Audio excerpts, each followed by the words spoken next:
Hi, everyone. I'm Steve here with Dr. Nario. Thanks for being here, Dr. Nario. Hi, Steve. Thank you for having me again. Always a pleasure. All right, so we're going to now, first, let me tell you, Dr. Nario is at Biointegrative Health Center in Reno, Nevada. If you want to find out more about all the different treatments they do and what they do there, you can easily check them out online and reach out to them there. Biointegrative Health Center in Reno, Nevada. All right, so we're going to talk about a very promising new IV. It's a drip, so right into your body for Alzheimer's, and it's something that is in the testing phase right now. Is that right? That is correct, Steve. It's fresh out of the shelves here, and the patients are actually getting it. Right. So if they talk to their doctor, I mean, not just any old doctor is going to be do this, going to be more holistic or functional, right? Yeah, I mean, other the regular docs can also do it, but of course, the more educated ones are, of course, on our side. Oh, is that how it works? Okay. So I just want to say, you said when before we turn this on that people might be able to be part of this study. If their practitioner can get this, they could ask about it. So any of you out there listening, you could ask about this and maybe get this IV from your physician and be part of this study, right? That is correct. It's out there, and it's one of the hottest items that. So I was just in a longevity conference recently, and this is making waves out there for sure. Okay, that sounds pretty cool. So, um, tell us about this IV. Well, Steve, the concept of Alzheimer's, it's always a conundrum of so many things that we don't even know what's causing it, right? What's triggering it. But the reason behind this therapy is called galectin 3. Galectin 3 is a protein that actually binds, it's like a carbohydrate. It's like I want you to imagine like a glue that makes all these cells stick together. And it binds to what we call beta galactosides. The thing here is when they all bind together, this leads into inflammation, bad immune response, and even cell cohesion. With galectin 3, as studies were shown, that this actually stimulates the immune system in a bad way, meaning that it calls in the macrophages, the microglia. And this actually is not only correlated to Alzheimer's, but also cancer, cardiovascular disease, and neurodegenerative disorders such as Parkinson's. It's just that we're focusing on Alzheimer's right now because we all know that there are specific pathologies that are involved in the formation of Alzheimer's. And galectin 3 is part of that. For example, the amyloid plaques. Well, what happens here is the amyloid plaque is present. It actually gets covered by galectin 3 to make it glue like so that it can form more plaques and also blockages for the brain. Also, as I mentioned, this is like a glue, and it actually promotes more inflammation to the brain cells. It covers them up, irritating them. And there's also a protein called tau that aggregates all together to increase the symptomatology of Alzheimer's. The lectin 3 makes that aggregation even severe. And another part of galectin 3 is it actually opens up the blood brain barrier, meaning your protector. The gates of your brain are now open for other infections, for other antigens to make trouble for the body. So that's why this IV lowers down this glue called galectin 3 to prevent all of these pathological changes for an Alzheimer's patient. So I think you said at the beginning, this is basically minimizing inflation, right? Or not inflation, inflammation in the brain, right? That is correct. That is correct. Okay. So if you guys have questions listening, put the questions in the comment section, and I'll make sure that the doctor gets these questions. If you have more, which I have a feeling some of you might, what's this IV called? Does it have a name? It does. It does have a name. The name is TB006. As you can see, this is when you talk about new drugs in the market, they label this as letters and numbers. But in the future, it will get a name, I'm sure. The thing here is, it's a monoclonal antibody. So for the people who are out there, oh, I only want natural. So just to give you heads up, this is something engineered for now, meaning synthetic. This, the reason for this is called a monoclonal antibody therapy. And what does that mean? It's actually something. Something that binds to a specific antigen or insult to your brain to make it stop its progressive attack on the organ. And that's why when I mentioned to you it's the glue, it attaches to that glue and destroys that glue so that these aggravations of an Alzheimer's condition wouldn't actually be more prominent in the patient.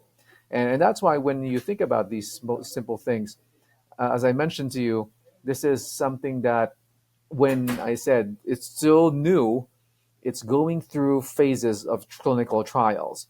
And the beauty of this is, as you mentioned a while ago, your clinician can actually get this for you. So you can definitely contact the company who makes this.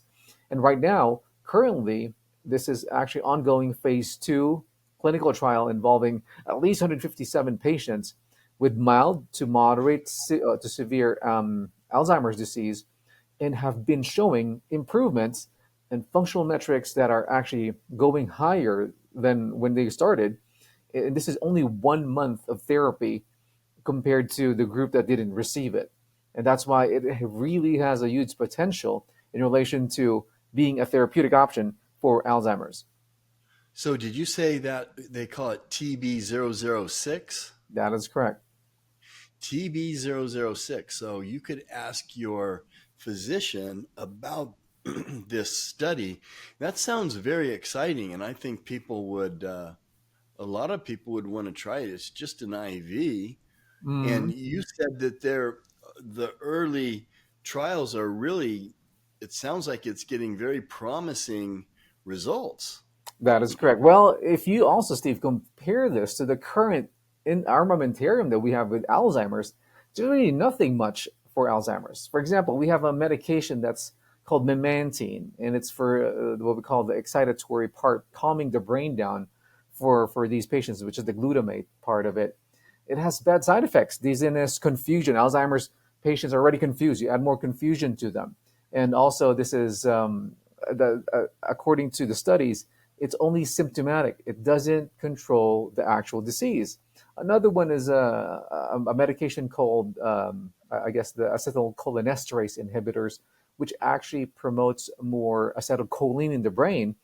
And again, when you do this, this is not only just treating, it's not treating the disease, it's a band-aid for the condition, because it only lowers down, I mean, it lowers down the degradation enzyme for this acetylcholine for you to have more of that in the brain. And it also adds more confusion and also brain alteration for already confused patient. That's why the current therapies that we have right now that we are utilizing, they're not really hitting the mark. And there are new ones also in IV form, so almost in the same category of TB006. But they do reduce the amyloid plaques, as we call it, but the complications of brain swelling and brain bleeding. I have patients who wanted to do this just because of this higher chance of developing these side effects. They just backed out. And now with this new innovation of TB006, the side effects are really not there comparing it to the tragic side effects of the current drugs in the market. Well, I bet you have some patients that are already trying this or are going to try it. Is that They're true? they are already people. That's exciting. Yeah, if Hmm. you guys are in the Reno area and you have a loved one that maybe is dealing with this, you might want to reach out to the clinic and get more information on this. Right. And the thing here is the candidates, as I mentioned to you. Well, of course, the candidates are, as when I mentioned to you about the study, the study is so broad. It's from mild to severe. Sometimes you really want specifics, right? Does it work for severe patients? What percent does it work for mild patients? What about moderate? But in this early study, this is a very broad population that they have, and they based the selection through testing. I'm not sure if you heard of the mini mental status exam for brain. It's like draw a clock, remember the three items that I asked you. So, majority of these patients were tested before they were given that's the infusion. The beauty of that is, regardless of whatever score you started, it all lowered down, and that's why the potential of this therapy is just there. Now, I can't wait for the phase three, and also once it comes commercial for our patients out there who definitely needs it. Wow. So, how long does it take for a study like this to be completed and get through everything to where it Well, can with actually studies, be? Steve, yeah, you have to go through hoops, that FDA, right? And it takes years. I mean, even just going through phase one, it takes you years to go through that. It's not like just months or days. But the beauty of this is moving. Once you see movement on a specific study or a medication, or even, any even supplement, there is promise. It won't be moving at all if you don't. It gets stopped initially at stage one. For example, if it does more harm to the patient than good. So, as I said, as I've been keeping an eye out for this for years, there's Wow. movement that is actually promising for this specific one. That sounds very nice. Mm. So, um, are they? It sounds like they're not seeing a lot of negative effects with this.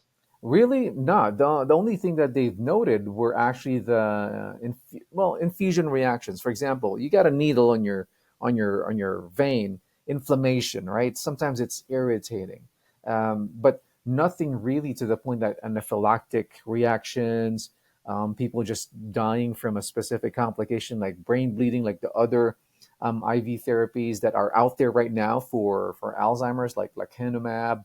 Um, and also aducanumab. So these are weird names that you probably don't want to remember, but they are actually more harmful to patients, as I've seen and heard from actual patients, and that scares them away from that. But this one, just telling you asking me what are the side effects, and just simple infusion reactions. Like you get nauseated a little bit after the infusion, and that also happens with other infusions as well. So it's a very generalized side effect, but nothing serious right now during the Yeah, studies. yeah. That could you could have that with any IV. Right, that is correct. And of course, these IVs, I guess, were tested initially on mice, and that's how it goes. Everything starts with mice, and even the mice that were sampled got more intelligent. And I mean, how can that be? And now that kind of prompted that next move. Hey, let's try it on people, and now they're really seeing it. And upcoming this December, I'm actually going to go to again Las Vegas. This is going to be one of their featured, I guess, anti-aging protocols or even preventative protocols that is making a big noise already, even though we haven't started it yet. So it's one event that I'm definitely going to be looking out for. Wow. Well, all you listeners out there, you are definitely hearing this probably in December. So right now, as people are hearing this, you could be in Vegas. There you go. Join us and be there to see the wonders of this product. And you said from very mild. What does that mean? Does that mean just someone is, they forgot where they put their shoes? Um, what's Right. mild? I mean, because, our brains don't work like they were. I'm Mm-hmm. in my 60s. It doesn't work like it did when I was in my 20s. I mean, Sure. it's good, especially with, all the supplements and everything I take.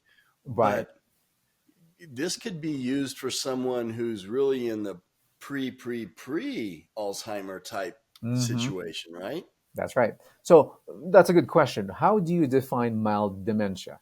So mild dementia includes like memory loss, confusion about a location or familiar places, taking longer than usual to accomplish normal daily tasks, trouble handling money and paying bills, poor judgment leading to bad decisions.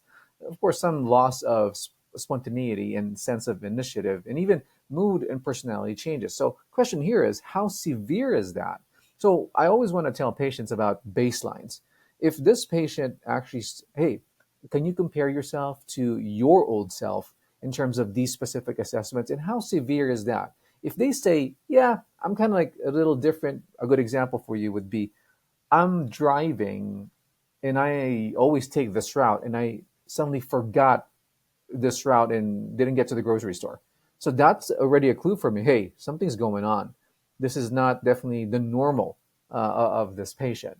And that's when you now classify moderate to severe. So as you see it progress, it's definitely going to get worse when you classify it as moderate or severe. But establishing a baseline and also the test that I mentioned to you will give you an actual number to tell you if you're moderate, mild, or severe to make it more objective for the patient. Okay, so I know at the clinic you have different protocols for different things.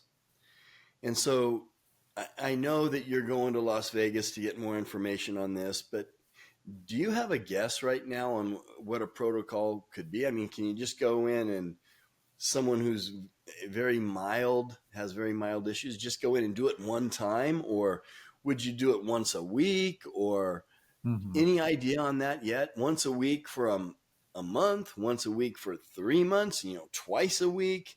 Right. Any thoughts on the protocol this early? Yeah, the current protocol, as I mentioned to you, was actually done in a month's, it's like a month study, right? And with this, usually for severe, the ones that they would suggest, this is going to be at least 4 to 5 days of an infusion. That's why it's going to be a little bit more harsh physically because you're going to get poked, right? So many times for that. And for our patients, really, because of the expense, so the expense, I don't want to discuss, that's not my, in my terms to discuss, it's for the company. But the expense is not that cheap. This IV is just, yeah, not really for the ones who are trying to save money. But for a simple protocol, of course, a 1 to 2, especially for our setup here, because we don't really take severe. Because when you talk about severe dementia, they're like so confused. They're not even talking. They're probably in a nursing home, in a facility, right? So the ones that I really see would be more of the mild or moderate. The severe ones, probably, we're going to leave that up to the specialists to do it. So somebody might have a couple of these in a week and then see where they are. I mean, I know it's early. Hmm. Right. It's really more preventative. It's not like you're going to tell them that this is something that you're going to see results with. So, our clinic is an anti aging clinic. It's more preventative medicine. Just with the studies that we say that for example, a patient comes in with their history of mom, dad, uncle, grandma, grandpa had Alzheimer's. What are the chances of that person having Alzheimer's? Very high. So, these are the ones that we say, okay, if you're starting to have cognitive decline, you should probably consider this now or in the future to make sure that you're not going to go towards that same path where your parents went through. Wow. That is fascinating. Really fascinating. It is. Well, yeah, and exciting too. Any last thoughts? Or I think everyone knows how to talk to their physician about, and ask about it, at least, where we've given them enough information where they can ask, and or their physician can at least find out about it. Hmm. Um, Right. any last thoughts? Well, again, do your research on this, everybody. Everybody's an intelligent, curious cat out there.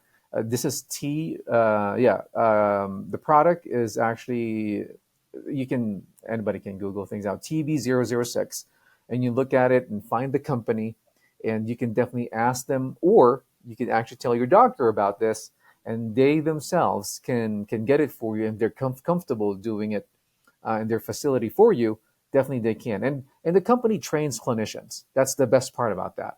That's why this is very user friendly if somebody's used to giving IV therapies. And I always want to tell people, let us not wait for this moment that we're already having signs and symptoms of dementia. We have to be preventative through lifestyle, exercise, diet, and even our spiritual and psychological preparations in preventing these specific illnesses.